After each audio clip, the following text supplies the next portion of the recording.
सी upon C बराबर A minus B plus C upon B बराबर B plus C minus A upon A है। ABC is not equal to 0, तो इसका मान क्या है? बहुत बेसिक सवाल है। सवाल में ये तीन रेशियो है भाई, ये तीनों रेशियो आपस में बराबर हैं।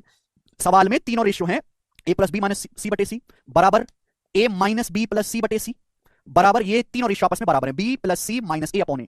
अगर ये तीनों रेशियो आपस में बराबर हैं तो इसका मान ज्ञात करिए, आपसे पूछा है। भाई मैं कितनी बार समझा चुका हूं कि अगर 3 या 4 रेशियो हो या 5 या 6 हो, जैसा एक्शन अंश में करोगे सेम वैसा ही एक्शन अगर हर में किया जाए तो बराबर ही रहेगा। अरे भाई जैसा एक्शन आप अंश में करोगे इनके न्यूमरेटर में, मैंने न्यूमरेटर को ये कर दिया, वैसा ही अगर डिनोमिनेटर में किया जाए तो हर फ्रैक्शन बराबर ही रहेगी। बस इतना कंसेप्ट है और कुछ नहीं है। ये तीनों फ्रैक्शन आपस में बराबर हैं, ये भी ये भी ये भी। इसका मान भी 3/5 है, भी 3/5 है, भी 3/5 है। अगर इन तीनों को जोड़ दिया जाए, अंश को जोड़ दिया, तीनों के हर को जोड़ दिया, अभी भी 3/5 ही है। ये बदला नहीं, 3/5 ही है। अभी किसका मान बदल के कुछ और हो गया? नहीं, क्योंकि ये 3/5 बच्चों, ये 3/5 बच्चों, ये 3/5, तो 3/5 ही तो बचेगा। बाकी सब ऊपर नीचे से जो भी बचेगी चीज वो कॉमन लेके कटी जाएगी। इतना सा कंसेप्ट है कि अगर 2 हो, 3 हो, 10 हो, 20 हो, जितनी फ्रैक्शन बराबर है, जैसा एक्शन अंश में करोगे वैसा ही एक्शन अगर हर में किया जाए तो बराबर होगा। मल्टीप्लाई नहीं सागर, केवल प्लस और माइनस में, मल्टीप्लाई नहीं। अब यहां पे तीनों रेशियो आपस में बराबर हैं, ठीक है भाई। अगर मैं इन तीनों रेशियो को ऐड कर दूं तो भी तो बराबर होना चाहिए। तीनों के अंश जोड़ देता हूं, तीनों के हर। आप कहोगे सर आप ऐसा क्यों कर रहे हो? क्योंकि वही एक रास्ता बचता है।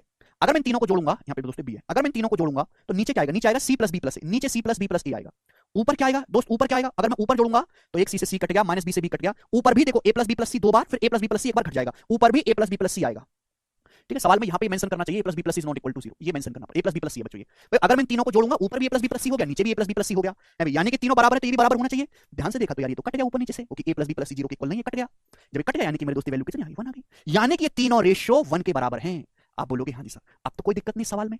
भाई अगर ये तीनों रेशियो 1 के बराबर हैं, अगर मैं इसकी वैल्यू को 1 करता हूं, a प्लस बी माइनस सी बटे सी बराबर 1 है, तो यहां से a प्लस बी माइनस सी बराबर क्या हो जाएगा? सी माइनस सी जब उधर चला जाएगा तो a प्लस सी बराबर a प्लस बी बराबर हो जाएगा 2c। बच्चों अगर मैं इसकी वैल्यू को 1 के बराबर करूंगा तो a प्लस सी किसके बराबर आ जाएगा? 2b के बराबर आ जाएगा।